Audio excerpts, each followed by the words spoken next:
Congressman Ro Khanna, thank you for being here. Congressman Ro Khanna represents the heart of Silicon Valley, but he's made a name by challenging power, not protecting it. A bold voice for transparency and reform. He's now leading a bipartisan push to force the release of the Epstein Files, standing one vote away from shaking Washington's culture of secrecy. Today we dig into the fight, the strategy, what real accountability looks like. Congressman Ro Khanna, you and Representative Thomas Massie co-sponsored the Epstein Files Transparency Act. Could you walk us through the exact provisions of the bill, what it mandates, what records must be released, and what protections are included? Thank you, Brian. The bill calls for the full release of the Epstein Files while protecting the victim's identity. It will include Justice Department files at the CIA, files at the Treasury Department, files at all financial agencies. 90% of Americans believe that the government is rigged, that it doesn't work for them, that the government protects the rich and powerful. This is about standing with survivors. It's about protecting America's kids. But most of all, it's about restoring trust in our government. But just if you are a multimillionaire, if you have politician friends, doesn't mean you can abuse the law, that you can abuse young girls. We are at 217 signatures. Sorry. In my 9 years of Congress, I don't remember a discharge petition that has actually gotten a vote. We need one more signature. We will get one on September 29th when the next Democrat is signed in. But I'm hoping now and then find one more Republican who's got to sign it. And then 7 days after the September 29th date, we will have a vote on this. Very good. The bill requires the Attorney General to make all unclassified records related to Epstein and Maxwell public within about 30 days after enactment. Why 30 days, and do you believe the deadline is realistic? Well, 30 days, there's not stonewalling with the Justice Department. They need, of course, time to talk to the victim's attorneys, make sure that the redactions are there to protect victims. But we believe is a lot of time to be able to get to the problem. Right, that is a fair assessment. Regarding the victims, what safeguard does the Act include to protect victim privacy, identities, and ongoing investigations? Do you see any need for improvements there? Ron makes it very clear that all victims' identities should be protected, that the Justice Department should consult with the victims' lawyers, that any explicit point that is too graphic should be redacted. I believe that the bill is comprehensive in protection of victims. But if people want to strengthen that, we can offer an opinion, and that's part of the legislative process. What they shouldn't do is use that as an excuse to vote against or not sign the discharge petition. Right. Because then they're protecting these rich and powerful donors, men who have spoken. Yeah, no, absolutely. That seems to be the position of Speaker Mike Johnson regarding why they need to create an additional bill to essentially do nothing. On the topic of Speaker Johnson, how do you respond to critics, including the Speaker, who argues the bill is reckless, alleging it could release unverified or even embarrassing information and potentially harm innocent people? The Speaker and I came into Congress together. We have a decent rapport on a personal level. Mm-hmm. What I would just say is he was moved by the testimony of these survivors. He is a person of faith. This is about doing justice by those survivors. This is about protecting America's children. And we need the information out. We can protect the victims. And I trust American people to be able to make the decisions. If someone got scholarship money from Epstein or funding from Epstein, that's very different than rich and powerful men who engage in use of women. And we need transparency. Very good. You are one signature shy of the 218 needed for the discharge petition. Do you know which member or members you are targeting, and what arguments are resonating with those holdouts? Yes, we're targeting 3 to 4 Republicans, but I'm not going to tell you the names.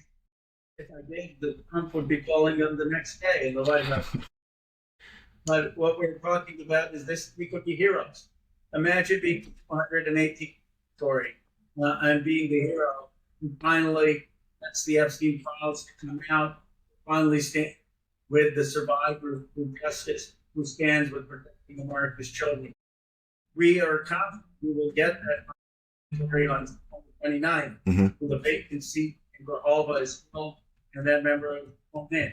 But like I said before, that member is sworn in, there's an opportunity for someone to be a hero and get that 208 signature tomorrow. Absolutely. We would love to be able to divulge further once that timeline is passed, and you could divulge a little bit more on what those discussions are like. What is your timeline or strategy for securing that final signature? Are there scheduled meetings, offers for amendments, or maybe other political trade-offs being considered here? Well, like I said, we know we're going to get that signature on September 29th. In the meantime, we're talking to 3 or 4 Republicans who have less concerns about those survivors, some of them who saw or attended the press conference, who are very passionate about making sure that it's done. And we basically saying that this is not partisan, this is not anything. This is something that's confronting race. And about getting people to believe in our government, take on the argument that the government is shielding them. Well, that's popular opinion at the moment. The masses largely believe that the Epstein files are not just being suppressed, but we are actively witnessing one of the largest cover-ups in the nation's history. What would you say to that? I do believe that we're missing a question people are asking. Force is so powerful that it is allowing this. When Donald Trump released the Epstein, when J.D. Vance released the Epstein, what made them force? Why is it some force that has a grip on our American government? And that's what people find so frustrating. That's why 90% think that the government is rigged. That's why we need to restore trust. And that's why this has been bipartisan. No, absolutely. Once the petition reaches 218 and forces a floor vote, how long might it take for the Epstein Files Transparency Act to actually pass the House, and what are the risks that remain? There will be a vote within 7 days. So by mid-October, we should have the vote and send this to the Senate. I suppose the procedural rules try to get rid of the discharge petition. Mm-hmm. That would be a very dangerous road. I don't think even the Republicans would want to do that. The American people are dialed in. We're following this. And I believe once we get 118 votes, the Republicans will come out. There's nothing they can do in the House. This fight will lose.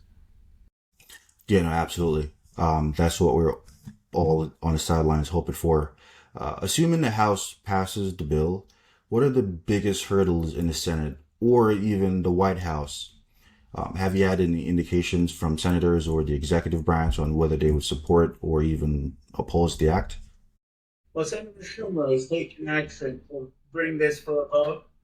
When we've had 2 Republican senators, Josh Hawley and Rand Paul, support it. I believe if we get a strong vote in the House, it will be pretty difficult for the Senate not to pass this. And even the House will be statement, page news on every cable news show, on every network, being amplified by every podcast and content creator. I do believe that will put pressure on Trump and Van Botany to release the files. Yeah, no, absolutely.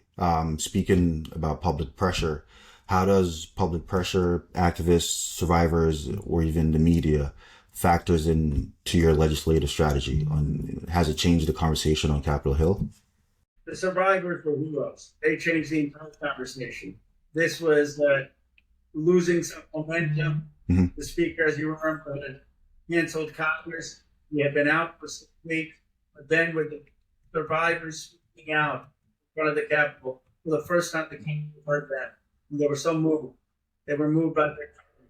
And they said it's now falls across the country, and I believe that's what has to happen. Perfect. You said releasing the files is about restoring trust in government. What do you believe has eroded that trust, and how specifically will transparency in this case help to restore it? Big money is trust.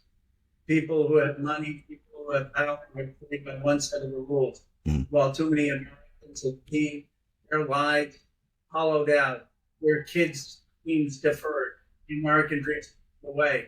And the government is doing the bidding for the rich and powerful instead of that. And so what we need to do is just, the government is going to hold the rich and powerful to account. The government is not going to allow the max finance during the job. We're going to actually Main Street, and we need an economic agenda that does it. This, the first step, lead accountability, against the lead impunity, against this idea that if you have too much money, that you can buy the political system, and that you don't have to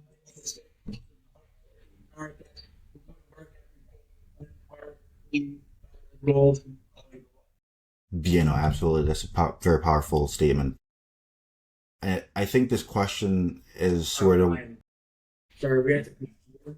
You want to do like a full outro? Yeah, no, certainly. We could always... Question? All right. I think this is the question that everyone wants to know. What do you expect to be revealed in the Epstein Files that is not public already? Certain identities, documents, or even new investigations? Or what surprises might be in store for the public? Well, we know, because the victim's attorney has seen in the files that there are hundreds of men who either engaged in the cover-up of what Epstein did, engaged in laundering to Epstein, or participated in the harming of women and illegal act. And those identities we reveal. And I don't care if Democrats on the left or the right. They need to be exposed. They need to be held accountable. Absolutely. And they will be. Those files are released. Absolutely. We already saw British ambassador resign because of the police. And he was a technical liberal paper person. So this is not partisan. This is going to hold powerful people to account, who abused women, who abused power, and who abused our government, who have eroded trust in the American institution. Yeah, no, absolutely. I really do appreciate that, Congressman Ro Khanna. Whether you agree with him or not, Representative Ro Khanna has proven that some members of Congress are still willing to take on the system, one signature, one truth, one survivor at a time.